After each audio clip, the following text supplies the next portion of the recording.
भाजपाचे जवळपास 4 नगरसेवक हे बिनविरोध निवडून आलेले आहेत. बिनविरोध तर ही झालेत. जी हो. आघाडी मिळालेली आहे, त्याचा एक वातावरण म्हणून त्यांना कितपत लाभ होईल?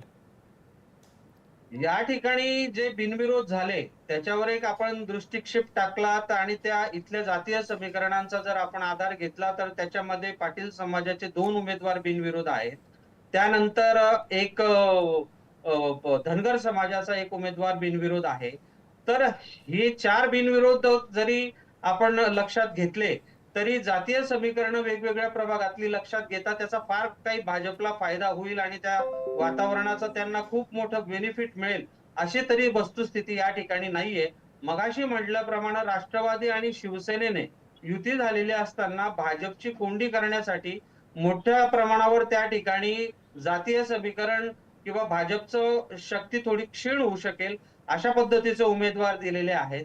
आणि शिवाय मुस्लिम बहुल धुळे शहर असल्यामुळे पुन्हा भाजपचं म्हणजे शिवसेना असो, हं, हं. राष्ट्रवादी काँग्रेस असो किंवा महाविकास आघाडी असो, यांनी त्यांचं पक्षबलाबल वाढण्यासाठी मुस्लिम प्रभागांचा देखील फायदा उचलण्याचा प्रयत्न केलेला आहे. आणि त्याच्यामुळे भाजप आणि एकंदर हे सगळं पारडं हे कुठेतरी आत्ता या क्षणाला अ, समांतर भाजपसाठी होत नाहीये. त्यामुळे त्यांना थोडी घाम गाळावा लागतो ही वस्तुस्थिती आहे. पुढची जी महानगरपालिका आहे मालेगाव, इथे सगळेच पक्ष हे